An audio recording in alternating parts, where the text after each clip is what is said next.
Good morning, everybody. Father Miller here. Welcome back to the Nerd Father. Happy to have the Rabbi with us again on our Happy to be had. Oh, there's a bit of cat shock. Hello, how are you? For me, it's the afternoon. Listen, we can't agree on anything. Watching. Yeah, the morning. For say me, a prayer for me. Say a prayer for me because say a prayer for me because after this is done, I have to capture the cat to put her in her cage. Oh, good luck. Because I'm taking her to the Hilton. Right. And she hates the cage. Yeah. Whenever we take my dog in the car anywhere, she always throws up.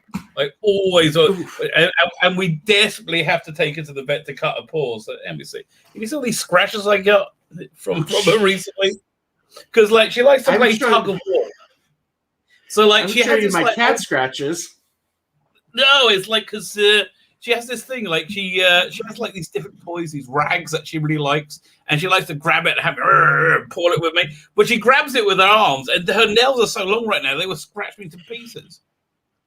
So there you go. I get to meet my parents' new dog, which is 2 years old, but I haven't seen it because I've been home. Well, the dog weighs 125 pounds. That's a big dog. That's a big dog. So I'm not sure what to expect. Yeah, but they're in, was it Iowa, aren't they? The what? They're in, was it Iowa, aren't they? They're in Iowa. As I mentioned, I'm live streaming from Riverside, birthplace of Captain Kirk. And I was going to respond to your comment about the Beastie Boys. That is probably one of the worst lines in that movie. Which line? I don't have a problem with the song. Well, remember when they say they're going to put the classics on as they're going into the attack mode, and then they play Sabotage? Oh, that's all from the third one. That third movie was awful. So, but they play Sabotage in the first one when he's stolen his uncle's car. Oh, okay. And when he goes over the ravine. So I got to show you. This is from their museum. It's a toilet. The captain's chair. What we're looking at. This is the bathroom. The captain's chair. You got the. Oh, it really is. Okay. I like that. I thought other navigators a changing table. Is it?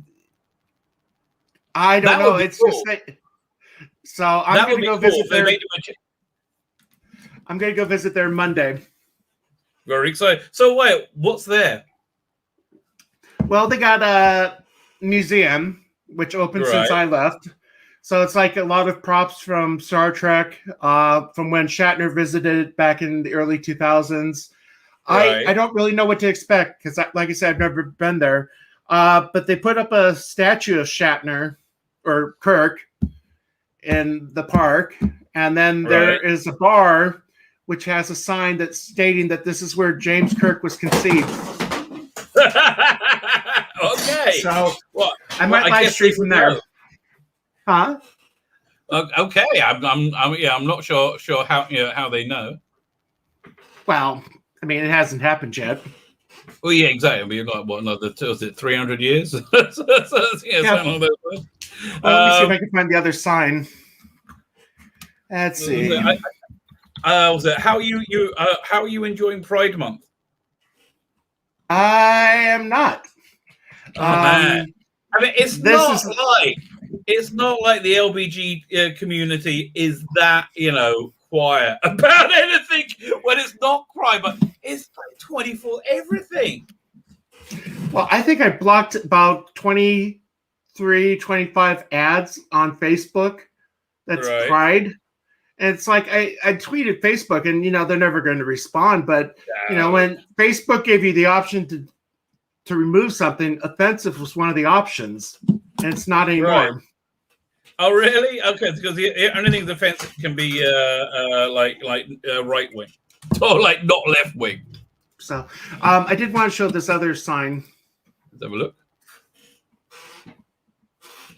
The future birthmaker, Captain James T. Kirk, Riverside, Iowa. So, what's the source of him being born in Iowa? And is that the same in the JJ verse? Star Trek 4. Was it? Yeah, Star Trek 4. Yeah, but then it says Iowa. Does it say Riverside? Well, I don't remember how Riverside claimed it, but let me see if I can find the clip. Because I mean, he's like, I work in space, but I'm from Iowa. Right. Oh, my keyboard's going nuts.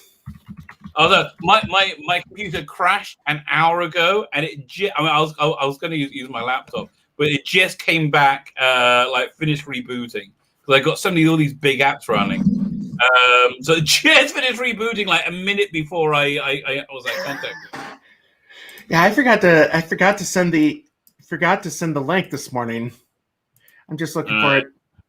So the reason I asked about Pride is somebody just sent me this Doctor Who article. What was it? Oh, no. Is it? Where is it? Let me find it again. It's on my phone. On the Nerdist, right? Oh man, I'm kind of looking forward to railing against the Nerdist. I always had the feeling they're like massive SJWs. So the headline is Doctor Who explores the rich complexity of asexuality, which is people who don't like people who don't indulge in their sexuality. Not for any religious reason or anything. It's just they're scared. Essentially, they don't feel nobody feels comfortable. Okay, like nobody. Okay, that's the basic rule, right? And when you work that out, life gets much better. But like, no, like it's like saying, oh, I don't use my eyes. No, I'll just keep them closed. No, that's a sign there's something wrong. Okay, and I'm not like being dogmatic. I'm saying.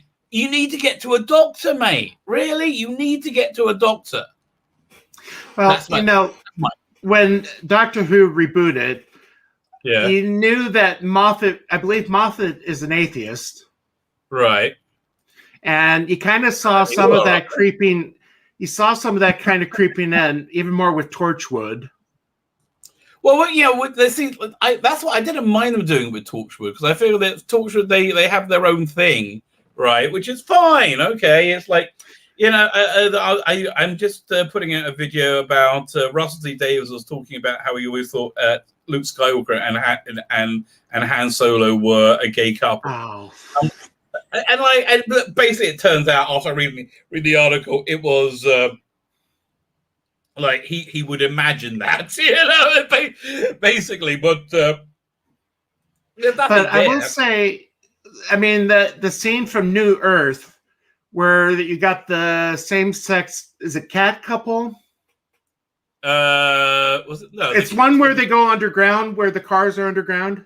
Right. No, it was two old ladies, and they were married, and the cat wasn't comfortable with it because why? Because their same-sex marriage was the in thing at the time.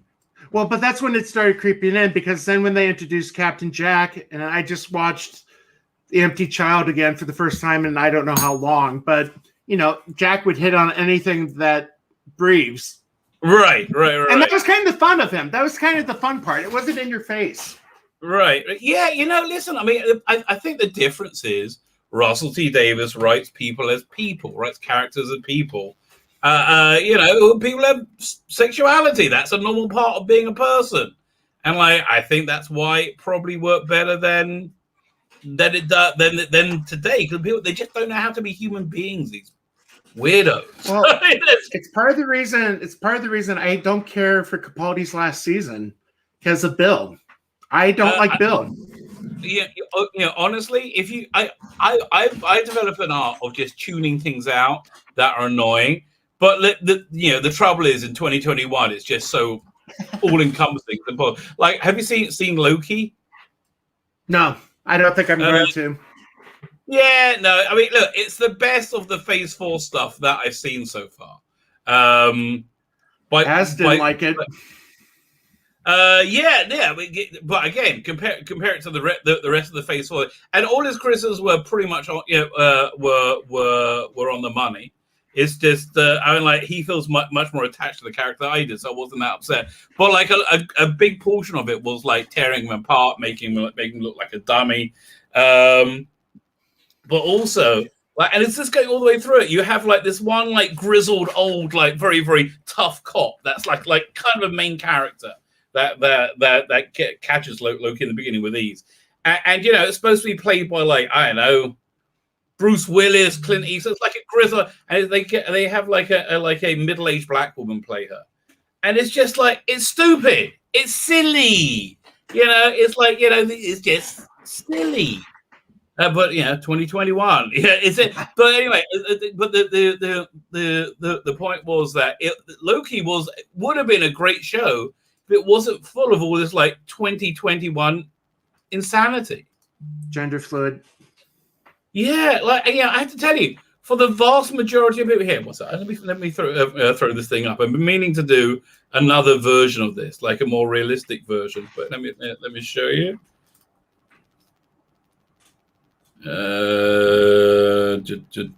This. While you're doing that, I got to mention to Chris P. Iowa is also home of Meredith Willson, who wrote the music band. Oh, really? Mason City, Iowa. It's also Field of Dreams, which I've been to. Field of Dreams is not worth visiting. Yeah, it looks like a field. It is literally in a cornfield. Okay. Oh, so I was going to go over this in my lives here, but here's the point. You get you go from pansexual down to homosexual, right? At the beginning of it. That should take up the space of like the first lot, like just the first line. All those different things should be right at the top, right? Like, and then the afflux, whatever this weird stuff is, again, should be even smaller at the bottom. And heterosexual should be 99%. Listen, we're okay with coexisting with you, okay? But don't pretend the numbers are anywhere near the same, because they're not. I've never heard of gray sexual before. That's why I was going to go over this on my live stream, but I had too much going on. It's like, what is it? Gray sexual is rare, limited, partial sexual attraction to another gender, to any gender. So would that be Captain Jack?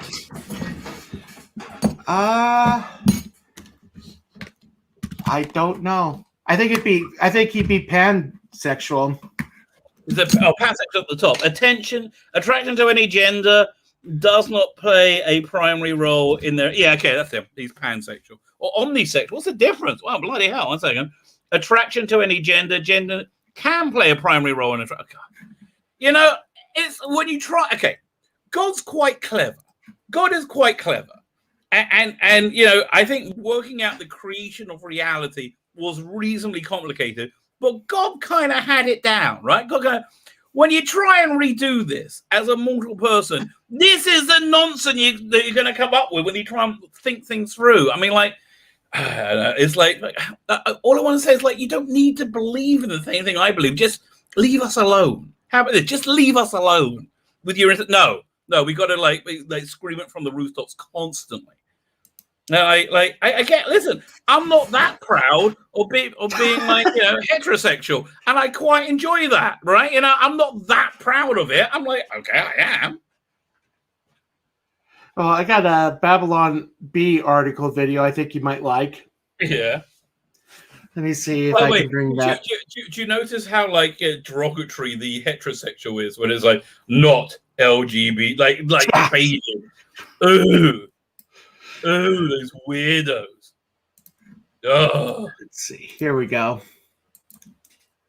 Okay, so this is Babylon Bee. Well, everyone, it's Pride Month, and we here at the Babylon Bee News Desk want to take a moment to celebrate. Hooray. It's great. What a month. It should be Pride Year, if you ask me. To honor all the genders, we would now like to take a moment to rank the top genders, from best to even more best. This ranking was from doctors to those in the scientific community. So without further ado, our first gender is men. Men, what a gender. Sometimes there for you when you need them the most. Thoughtful and thoughtless, all at the same time. And they're hairy. Thank you, men, for being male. And our next gender in our ranking of top genders is women. Wow, women. Now there's a gender. Baby makers and CEOs. The definition of strength in every way minus physicality. and not hairy at all. Women. Moving right along, our next gender in our ranking of genders is the next gender is guys, go ahead and scroll the teleprompter. Next gender. What? End of the list? No more genders? That's the end of the segment? Just men and women? No other genders exist? I thought there were like 70 genders. So I think there are. Yeah. Then why am I always hearing about people identifying as different genders? Oh, maybe we can make up some genders? Make up genders. That's a great idea. Let's do that. We live in a strange time.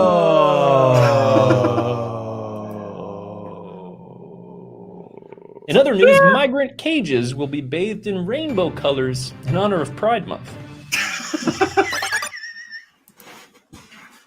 We live in very strange times. I think that's it. I think that's it. The only way of really we live in very strange times. I'll tell you. Are you familiar with the Babylon Bee? Yes. I mean, like they've replaced the Onion.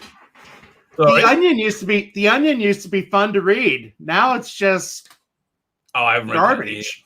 Yeah, basically, I've given up on all comedy. I've given up on anything being sane whatsoever. And I've given up anything being sane or enjoyable whatsoever.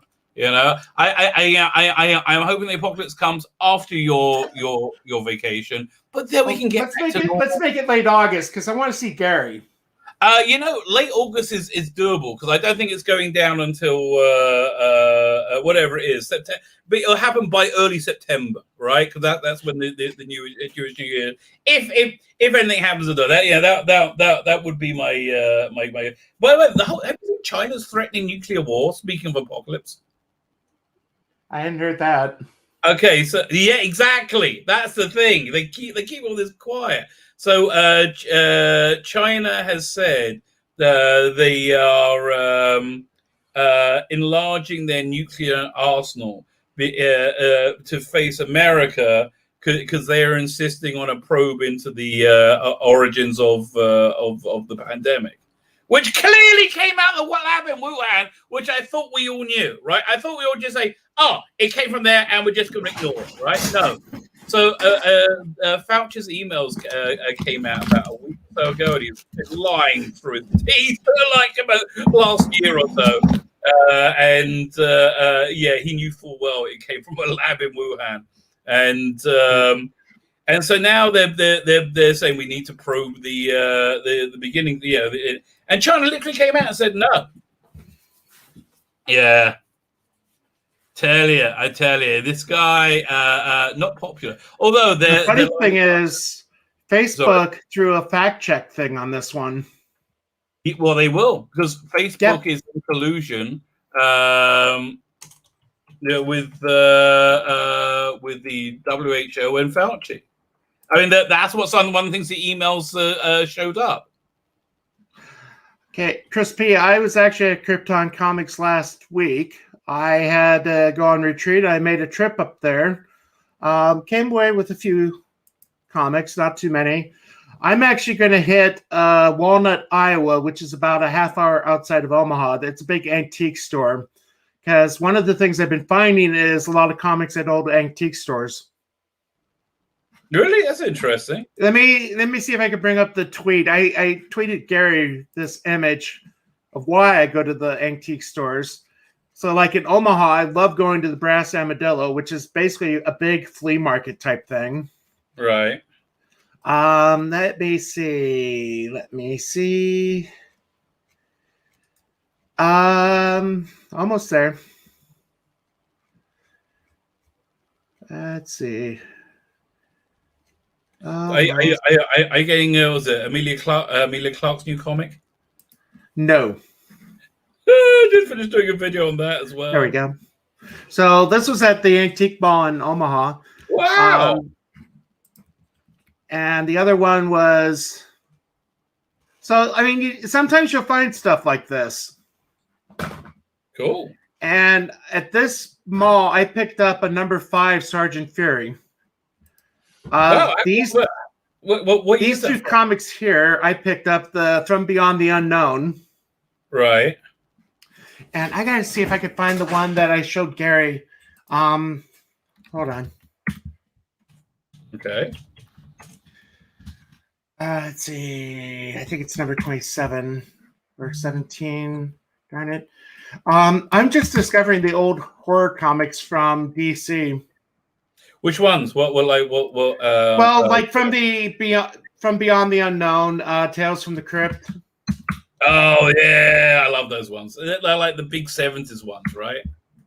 Yeah. Here we go. Let me bring this up. Hold on. This cover I love. Go on. Oh, there you go. That's cool. I mean, nice. just to. Oh, so a bit of photo montage. That's probably right outside DC's offices at the time. Well, this was from the early 70s, I think. Yeah, it's nice. I actually was there on Memorial Day. That was when the retreat started. I went up there before my retreat. Which, as I was going to tell you, was pretty good. I mean, having a silent retreat with a stack of comics sounds awesome. Sounds fantastic. I'll be like, I'll stay for another couple of weeks. Oh, wonderful. Here was I just threw up the Newsweek article. Oh. Yeah. Okay. It's your channel. Yeah, China state media says country must prepare for nuclear war with the US after Biden asked for COVID probe. I'm like, that doesn't sound good. Did you see that they're dropping the one-child policy? The what policy? One child. What's that?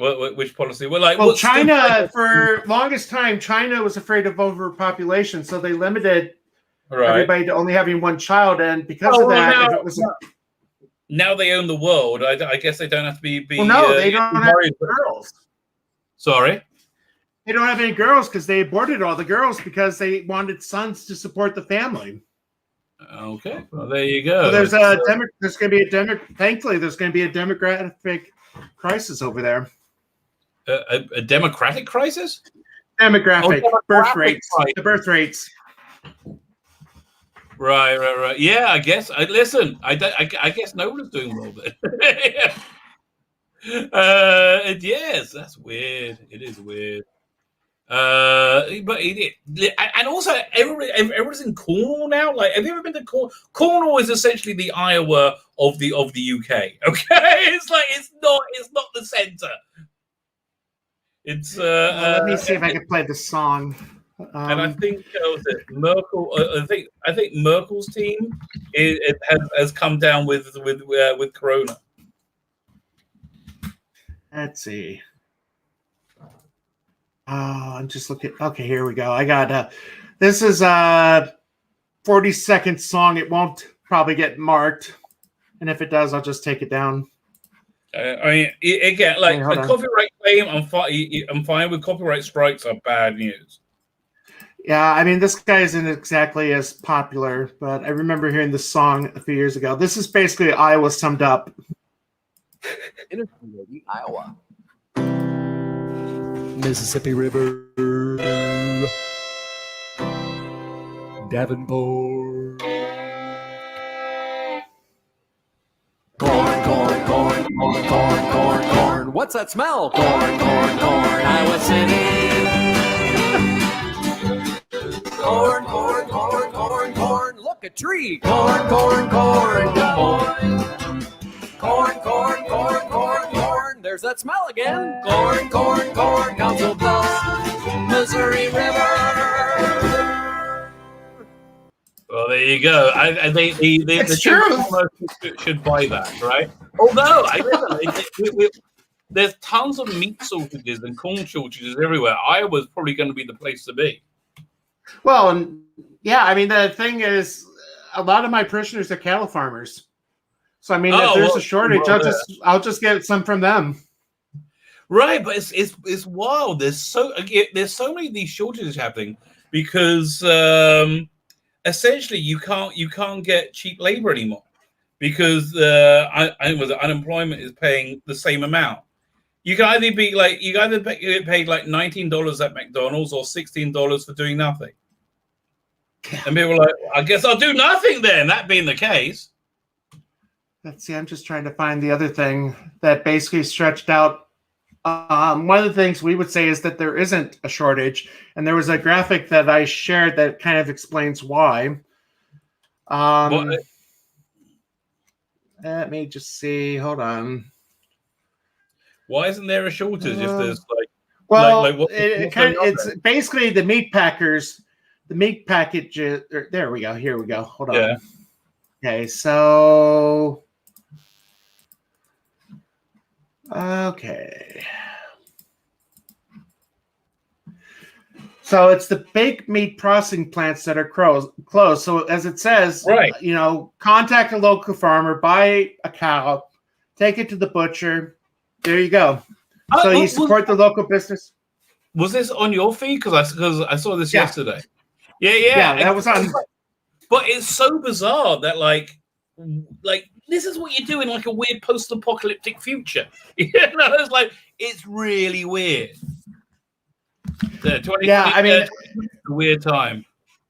Thankfully, like I said, I'm going to be set. I mean, I got farmers with cows. I know my last parish had pigs. Well, that doesn't help you.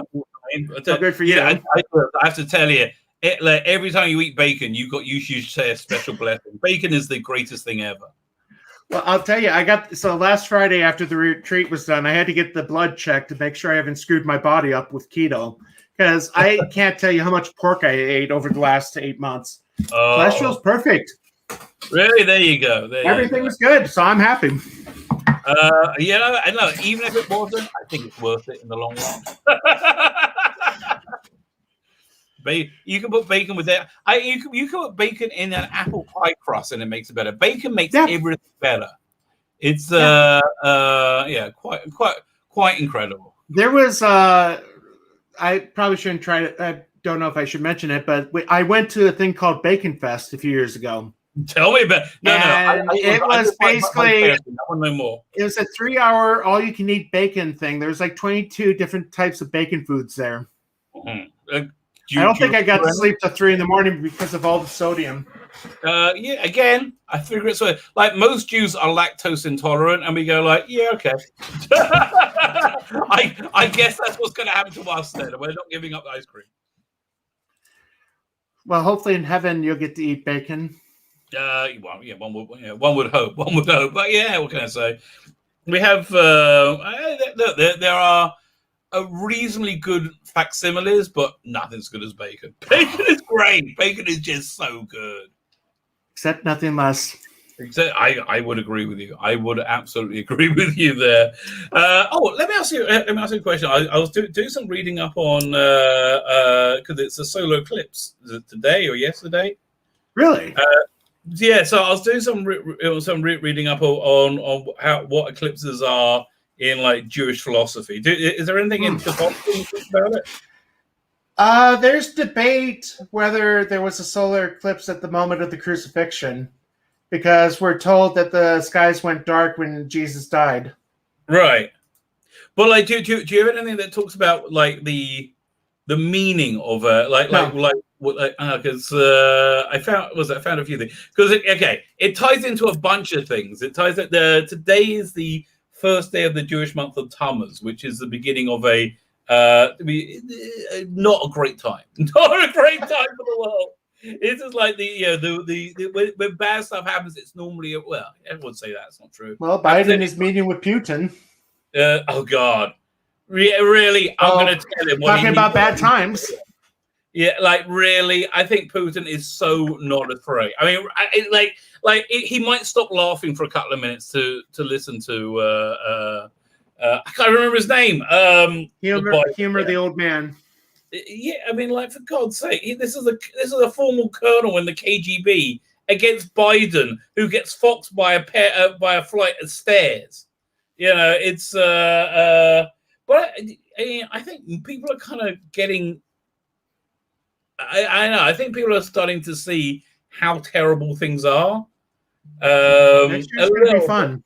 Midterms are next year, and it's going to be fun. But go back to the month. I'm sorry, I didn't mean to take you away from that. Yeah, the month of time. So on the 17th of this month is a fast day called the 7th. We gave it a really boring name, the 17th of Tammuz. That's what we call it. So that's the day that the Romans lay siege to Jerusalem. And then 3 weeks later, or several years later, but 3 weeks later is the day that they destroyed the Jewish temple, right? So, and that's when we say the exile started. So those 3 weeks, you don't listen to music, you don't have haircuts, and it gets more intense as it goes along. But like these 3 weeks are always kind of like, so at the same time that this started, there was a solar eclipse. So I was like, well, maybe one like plays off the other. So I mean, one like, no, solar eclipse is bad news. Apparently, it's bad news. I thought Halley's Comet's not coming as well. Have you ever seen a solar eclipse?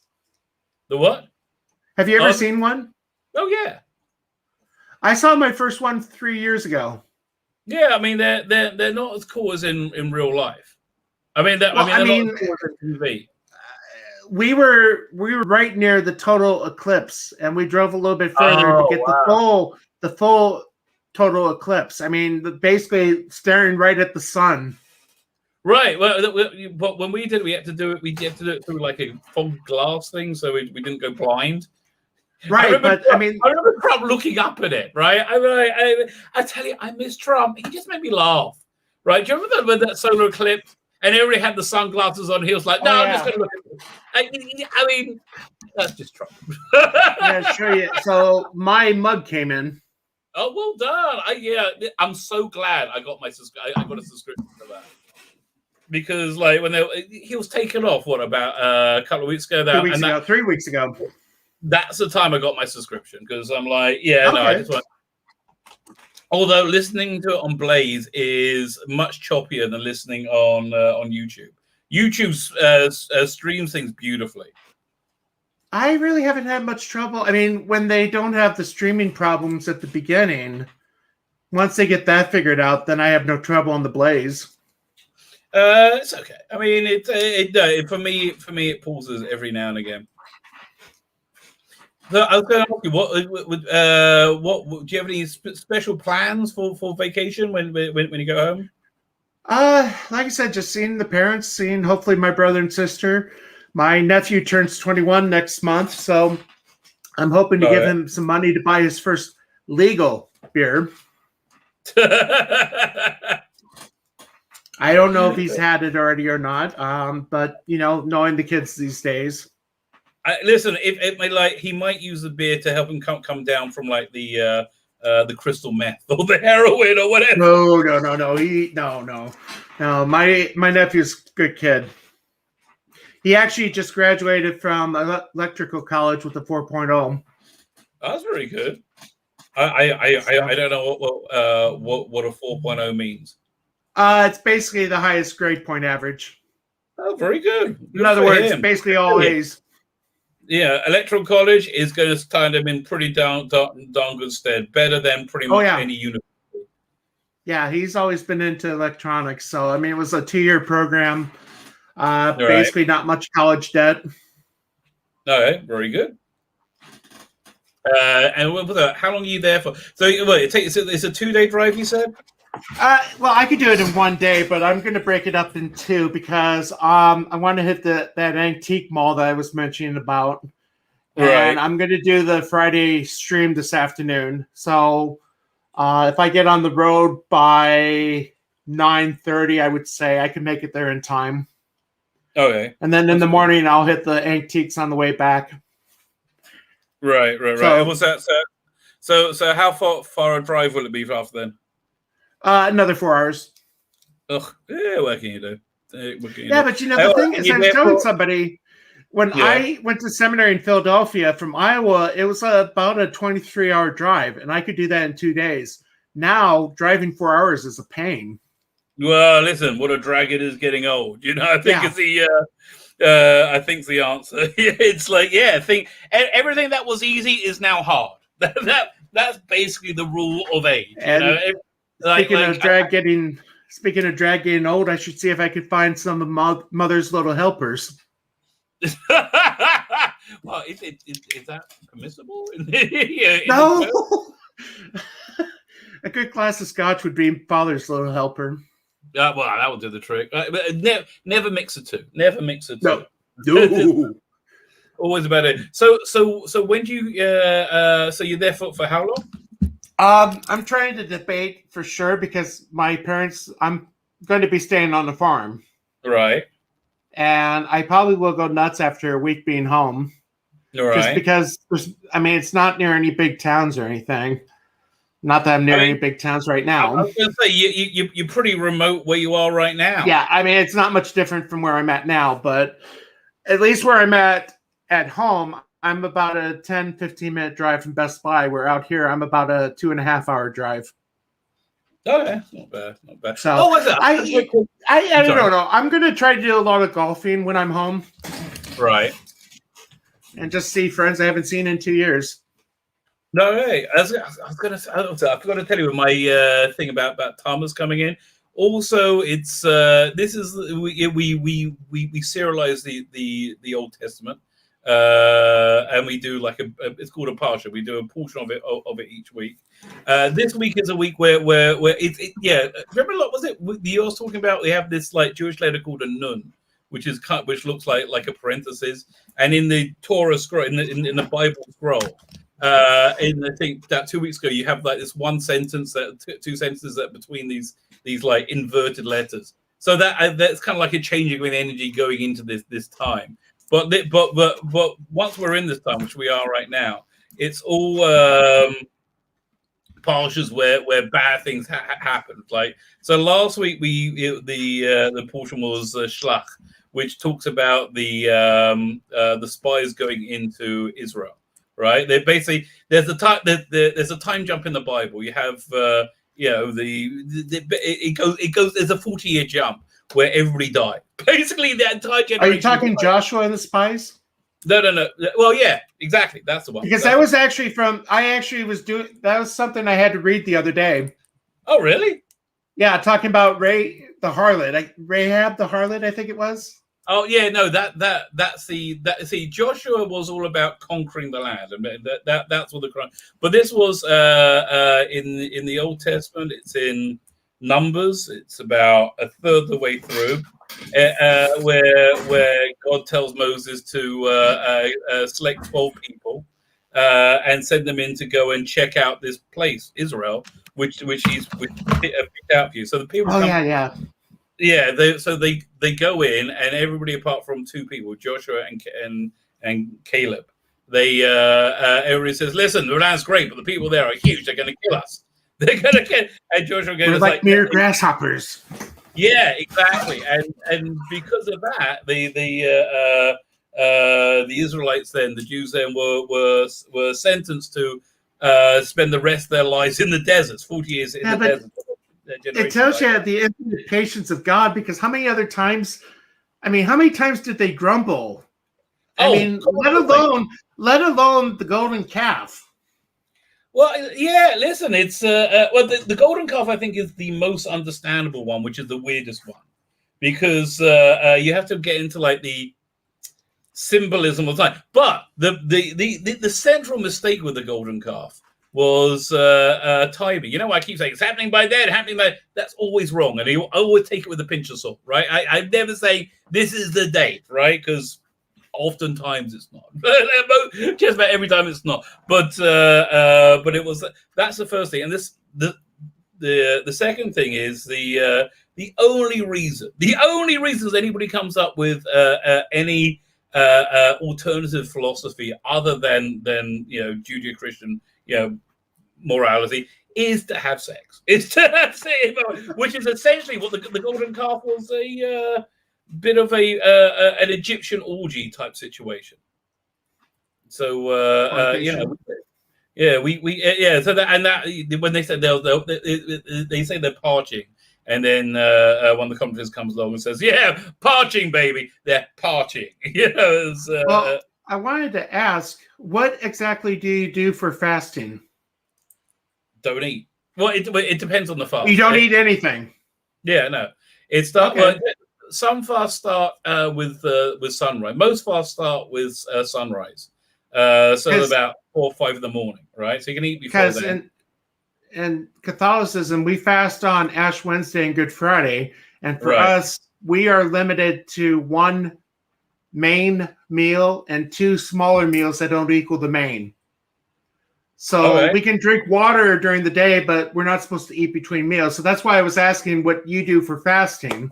Yeah, we don't eat at all. We don't eat at all. So Wow. the big ones, though, there are 2 big ones, which are 25-hour fast. That's the one coming up in 5 weeks called Tish B'Av. That's the one where we commemorate the destruction of the Jewish temple, both temples on the same day, with a few hundred years in between, and the start of the exile. And then the next one is about 2 months later is Yom Kippur, which is the holiest day of the year.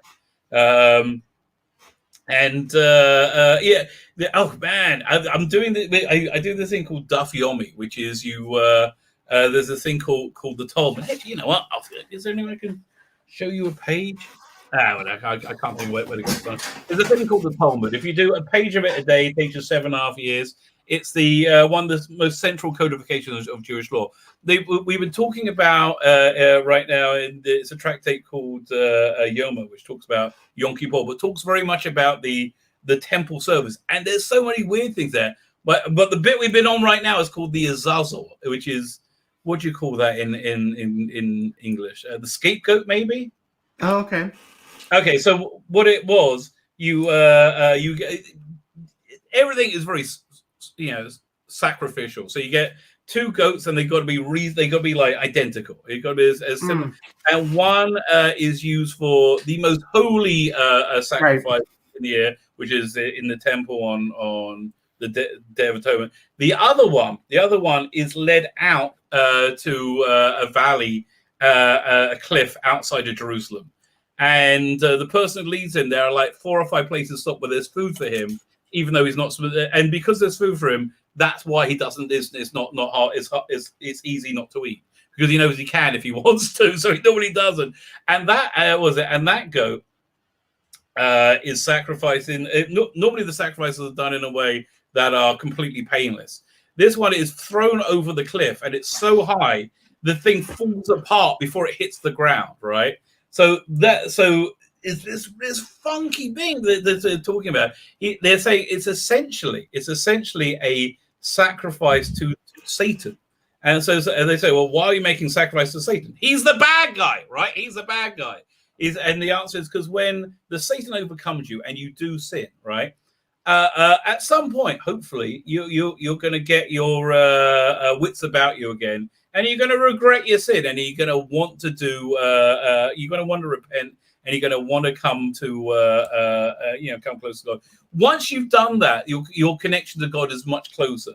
So that's what that sacrifice is for, because they want to sacrifice something to Satan in quite a satanic way, to thank him for making us sin, not making us sin, for tempting us to sin, which we go, oh, that looks nice. I'll give that a go. So we can eventually do repentance and come closer. But it's a weird service. I was going to say, I thought that the second goat was taken out into the desert. Yeah. And the sins of the I didn't know about the throwing off of the cliff. I just thought it was taken out to the desert and led to wander wherever it goes. No. That happens if okay. Jewish law is so insanely complex. That happens if the goat gets a cut or something, it becomes not kosher. If it becomes not kosher, you can't sacrifice, but you can't use it for anything else. So then it just lives out its life, I think. Okay, so I got to ask, what about the South Park cow or the sheep or whatever that one? The orange cow. Remind me of it. It was the sacred cow that was supposed to bring all the religions together. It's that. Okay, so that's something different. That's called the Para Aduma, the red heifer, right? So it's a rare type of cow. That's when it says red, it's actually orange. This is why I am convinced that Trump was the Messiah for the nation of Edom, which is where the Catholic Church comes from, by the way. The nation of Edom, we had You have Jacob and you have Esau. So the nation of Edom came from Esau, and they essentially became Rome. And then from Rome, that's where they transmuted into the church. But the general idea is but the only way they describe him in the Bible is saying he was tall with red hair. And when you look at Trump's hair, it's orange. So this thing is the same orange. It's so what this is to ritually purify yourself, to go onto Temple Mount. You need this cow, you sacrifice it, you burn it, you take the ashes, you put it into some water, and then you sprinkle the water on you. I think, but it's like, so there's a big controversy about Jews going on Temple Mount right now, which is the Dome of the Rock, which the Arabs are not on board for Jews going there, certainly not praying up there. But weirdly enough, so the Jews not so on board for it either. You know, like the Jewish law is like, you shouldn't go there without this thing. But there's a whole lengthy debate and discussion about it, which is like, well, if you're capturing it, you're allowed to go on there without having this water sprinkled on you, and there are areas where you are allowed to go to. So that's why it would be permissible, because you're demonstrating that there is some kind of connection between that place and the Jews, which historically there is. So there you go. But that's what that cow is, and I know that's by far. There's so many weird things. There's so many weird things I go. But like Judaism in general is much like if it's in its natural state, which is with the temple in Jerusalem, it looks a lot more like ancient religions than it does today, because most religions don't have sacrifices built into it. Sacrifices were essentially, you would have to go out and have a good steak, right? You'll go to the temple and have a good steak, and that's the most of what the sacrifices were. Well, that's kind of, I think, part of the reason. One of the things we do within Mass is offering up the Holy Sacrifice, which is basically representing. So that's one of the reasons we're called priests, unlike the Methodists, Lutherans, and other things, because we still offer up sacrifice.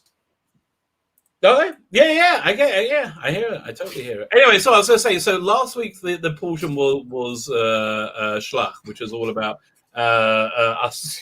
Basically, God said, "We got this great land for you," and the Jews were like, "Can we check it out?"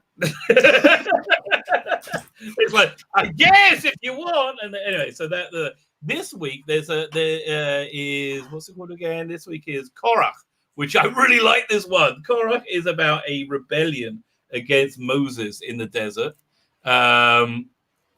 It was like a somewhat popular rebellion. And then the week after that is Korach, which is my the week after that is was it Chukah? What's in Chukah? Something bad in Chukah. I can't remember. But the week after that is my favorite one, Balak. Balak is in comic books where they go, meanwhile, in the Legion of Doom, it's basically that. You see it all from the bad guys' point of view, as they get this prophet called Bilam to go and curse the Israelites because they're doing pretty well, and it's his story of Bilam trying to curse the Israelites and failing essentially, he's only able to he gives them a blessing at the end, saying, "How good are your tents?" Because people were very modest, right? So then after that, the next attack was they sent like a bunch of very, very attractive women in, like a bunch of like invasion of the hot chicks is what it was, and that ended up with in the week after Pinchas comes out as a big zealot. And he quite graphically slays somebody who's in the middle of a intimate act with one of these players, but very publicly. And because of that, he ends up becoming the guy who designs the tabernacle. But we got these like really rough few weeks of like strife and like for me right now, I'm going to synagogue very, very rarely, right? Because there's this whole thing went down by me, and like I just figured that we all have the same basic moral outlook. Like we're not going to do things that are really against biblical law, which they're like, yeah, no, not so much. So there was this like group of people who were like just making stuff up about me. But anyway, so during this time, I'm praying. I'm mostly praying. I was at home instead of going to services because this is just time is very prone for fighting. And I didn't think my face will just make people go crazy. So like I'm just like, you know what? I'm just gonna hide out here. Maybe the apocalypse will go down. Maybe it won't. But I'm just gonna chill out here till a couple of months until the official who doesn't like me is leaving in a couple of months. So life can resume for me and much of my community. I'm sure there'll be a great party that day. Well, no, you see, because they have this insane group of people who like it's exactly like in fandom. It's exactly like it. They're kind of like the SJWs. Oh, gee. And there's no logical reason to it whatsoever. But it's the same psychological thing that makes SJW so crazy. And though these people are kind of normal, you know what it's like? I'll tell you exactly what it's like. Do you remember the Twilight episode where the beasts are on Sonic Street? Yeah. And where nuclear war is about to break out. Yeah, and basically people's true natures come out, right? Yeah. And you see what they're like. You say, that's what it's like. And like people I've known for years are like, wow, that's a pretty bad look. I know one of the things I did in school when I didn't want to teach that day, I would show a Twilight episode. Oh, there you go. And for the kids, it would be sometimes the first time they've ever seen it. Oh, so I know I showed them To Serve Man just because I wanted to see the reaction to it. Okay, there's some great Star Trek episodes you can show them. There's was it Enemy Within? That is a fantastic way of explaining. You know, what do you call it in Catholicism? We call it Yetzer Hara, Yetzer Tov. Yetzer Hara is the bad side. Yetzer Tov is your good inclination. I don't know if we have a term for that. Okay.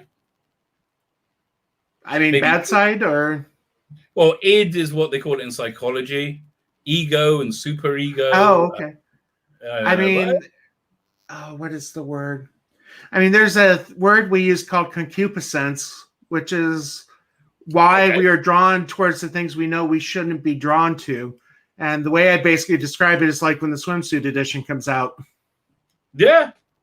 Listen, there's no reward without a little bit of pull, right? You know, like if you don't have a desire to do a sin, you don't get reward. So actually, this is an interesting side. So we got this new. Another reason I think the apocalypse is coming. We got this new government coming into Israel probably in the next week or so. Right, it's been the first time in 2 years anybody's been made put a government together. So this is like a very sort of left-wing, anti-religious one. Yeah, you would feel at home here. But it's pretty. Although they do have a kind of like semi-religious guy as a prime minister. But who knows? But it just, so Netanyahu is out. Probably. I mean, like. Unless there's a miracle, right? Unless there's a miracle, yeah. Which again, I think is just going to be bad news. How long has he been in power for? 12 years. Okay, I know it's been a long time. Yeah. And honestly, I would still vote for him over anybody. I did vote for him over anyone else. I think. No, I voted for somebody else last time. I voted for one of the smaller coalition parties. Where was I going with that? Left wing party. What were we just talking about? Synagogue. No, it was after that. Sin. Sorry, sin. Yeah. Right. Yes. Okay. So the debate is a national debate. Well, not national debate. Is allowing restaurants or public services to run on the Sabbath. Right. So. The religious side says, well, absolutely not. This is a desecration. And then the non-religious side, which I kind of more on board with, they said no, people will need to be able to choose their own. So my thinking is this: that if you're religious, you're not going to be made to drive a bus or work there. Normally on the Sabbath, that's when the Arabs would drive buses and things like that. That's how it normally goes, like in most sectors. But I just think everybody not riding a bus and not breaking the Sabbath gets less of a reward, gets less merit because they can't, right? I think make it so people can, and then it's real, right? It's a much more real thing. So, but that's this is my opinion. Where would you fall on that? I'm intrigued. Well, the way I observe the Sabbath is totally different because that's my busy time. No. I'm saying if you were in my situation, like if you were Jewish and you lived in Israel, right, and you're religious, right, where would I don't know. I really couldn't tell you because I mean, like I said, I'm just so used to our Sabbath, so I don't know how devoted or how literal I would take the Sabbath. I guess that makes any sense. Yeah, I mean, I guess you'll probably have like a mainstream approach to it. Like on Sabbath, like most people don't drive. We don't do stuff, unless it's for saving lives. So I got friends who carry like these walkie-talkie phones on the Sabbath in case there's like a medical emergency. So that's been like my kids have been in the army and normally they don't make them do anything on Sabbath, but sometimes they do. But they're allowed to because it's like protecting the land. So it's just a weird schism that I think is going to get stranger, probably in the rest of the world too. See, I know as on Sundays for Mass, we're not supposed to eat an hour beforehand, but as a priest, I only have to keep that fast for the first Mass. So after my first Mass, before the other two, I could eat right up until the moment that it begins. Oh, why can't you eat? Is it to like prepare yourself? Well, yeah, it's basically a little preparation. I mean, in the church, it used to be even more harder. Prior to 1958, you couldn't eat or drink anything from midnight till the time you went to communion. Wow. What time's communion? Well, I mean, it depends what time Mass is. What time's Mass? It differs per parish. I would do it pretty early. I would do it about 10 Well, that's why they used to have a lot of early Masses, like at 6 a.m. Right, that makes sense. Right. And that's why here we used to have, before the Second Vatican Council in the 1960s, a lot of weddings were in the morning, very early in the morning. So that way then they didn't have a reception afterwards, but they had a wedding breakfast. Well, that's not one thing we do. And on the day people get married, we normally don't. We normally fast until the wedding. So and part of the marriage ceremony is you have to drink some wine. So after you've been fasting for a day and you have drunk wine, it's getting back down the aisle again can be tricky. So, well, I think it's about an hour. I'm going to wrap up because the cat is on the thing, so I could put my laptop in my bag. Throw that in the car and then capture the cat, put her in the cage, and then I'm off on the road. Capture the cat. I tell you should make an app out of that. Fundamentals, capture the app out. Very good. Have a great week. I will plan on next Friday. I'll be doing it from my parents' house. Great. Different background. Okay, everybody. So thanks again, everybody. I'll be streaming from a different location this afternoon. We'll be doing the Friday afternoon stretch at 3 Central. So until then, we'll see everybody.